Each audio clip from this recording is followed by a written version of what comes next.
Welcome to my YouTube channel Vision Class. Today we are seeing about UGC NET Commerce Paper 2.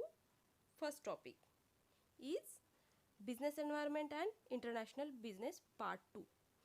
In Part 1 we are seeing about what is meant by business environment, factors of business environment and economic systems, right?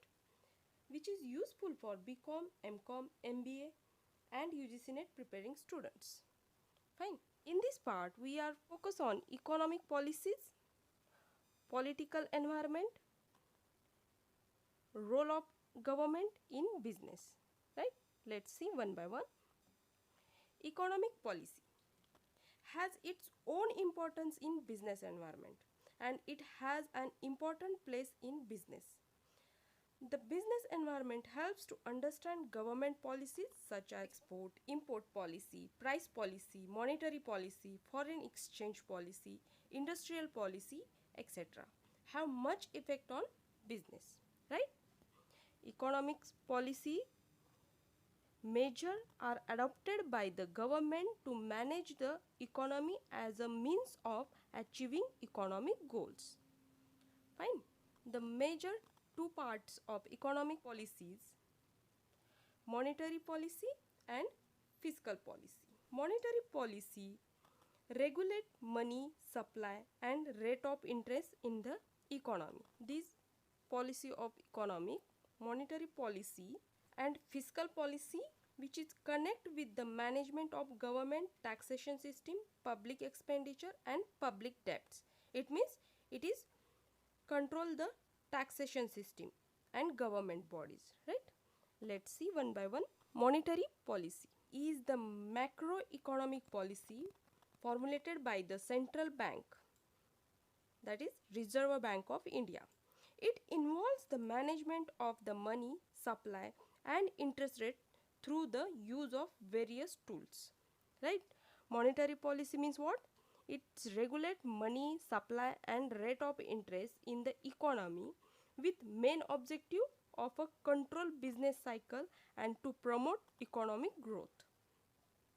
For that, main tools of monetary policies are, we can say, tools as well as some instrument for credit control under monetary policies.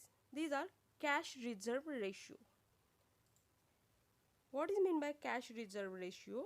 It is the ratio fixed by RBI of total deposit of a bank which is to be maintained by the bank with the RBI in cash form. It means what? The minimum percentage of cash bank kept to RBI. Right? It is called capital reserve ratio. Then next instrument is statutory liquidity ratio, that is SLR. SLR means the ratio fixed by RBI of total deposit of a bank which is to be maintained by the bank with itself in the non-cash form prescribed by RBI. Right? What is SLR? It is a minimum percentage of liquid assets bank kept to itself, not towards RBI. It's kept itself. Right? The next instrument is bank rate. It is the interest rate which RBI charge on its long-term lending from the banks. What is bank rate? At which RBI discounts the bills of commercial banks. Right? The next instrument is repo rate. Repo rate introduced in December 1992.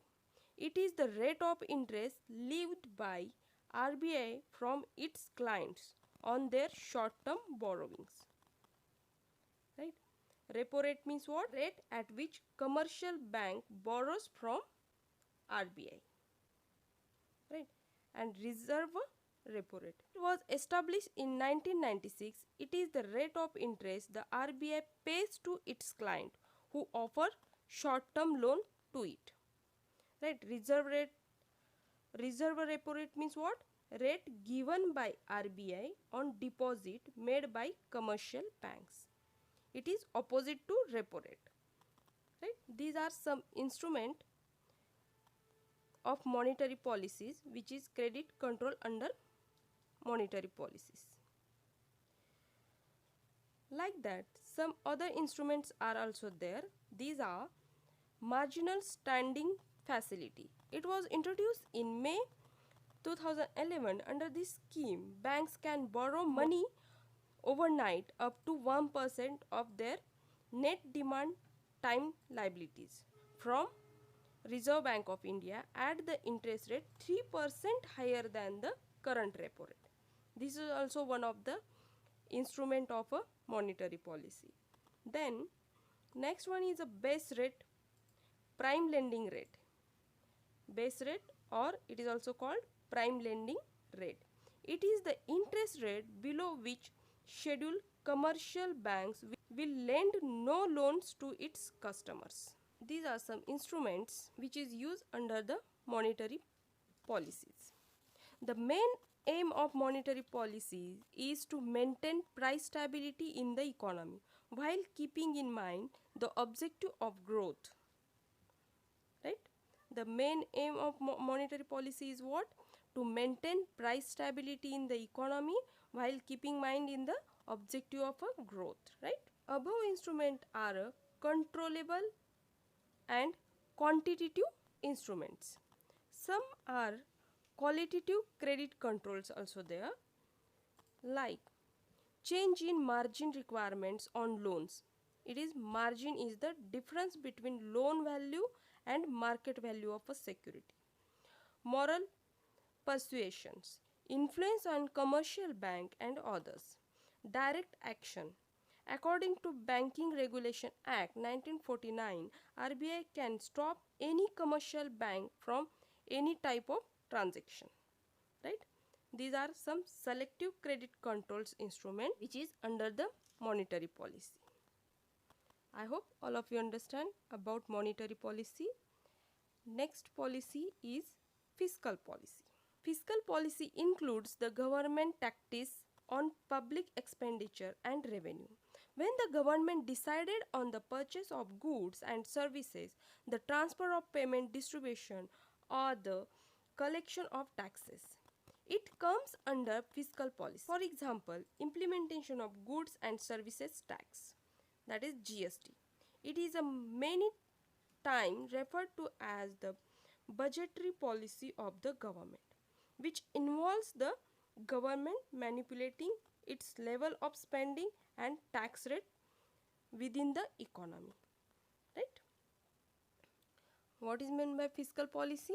A policy which concerned with the management of governments, taxation system, public expenditure and public debt, with a view to achieving definite objectives, with the objective of mobilizing resources for rapid economic development and reducing economic inequality. Right? The component and instrument of fiscal policies are public expenditure policies. Expansionary fiscal policy is a form of a fiscal policy that includes a decrease in tax or increased government expenditure, or both, in order to fight recessionary pressure. Expansionary fiscal policy is a form of fiscal policy that includes a decrease in tax or increased government expenditure, or both, in order to fight recessionary pressure. Right? Contractionary fiscal policy is used to slow down economic growth, such as when inflation is growing too rapidly. These are some instruments which is used in fiscal policies to control the economy. Then next is scope of fiscal policies. Main aim of fiscal policy in a developing economy: full employment in the country, price stability in the economy, increasing the rate of economic growth, optimum allocation of resources and optimum utilization, equitably distribution of income and wealth between the population of the country, economic stability in the long run, capital formation and growth. Right? Enter Indian market for giving a boost to different industries such as the food processing industry, the technological industry. Business function with the nature and the framework of the political party. Right? The component of political environment consists of constitution of the country, political stability, political ideology, political outlook on business sectors, the extent of government interventions, and are the scope of fiscal policies. Now we are seeing the second point of this part, political environment, role of government in business, right? Political environment, this factor consists of external factors such as political stability and peace in the country, the foresight of the ruling party and its perspective towards business. Needless to say, the political environment is easily the most important dimension of the business environment, as it decides what is the ideology of the party which is dominate in the country. For example, after globalization, India let foreign companies. So keep watching, like, share, subscribe to my channel to getting such type of knowledgeable videos. Thank you. Political environment, role of government in business, right? And degree of politicization of business and economic issues, right? So political environment is plays very important role in business environment. The tax regime of country directly impacts the operation of business. So political environment plays a very crucial role in the regulation of business. The political environment with respect to business environment includes all the rules and regulations, laws, and the role of the government in the day-to-day functioning of the organization. That's all about the political environment and the role of government in business, right? I hope all of you understand very well economic policies, political environment, role of government in business, right? So keep watching, like, share, subscribe to my channel to getting such type of knowledgeable videos. Thank you.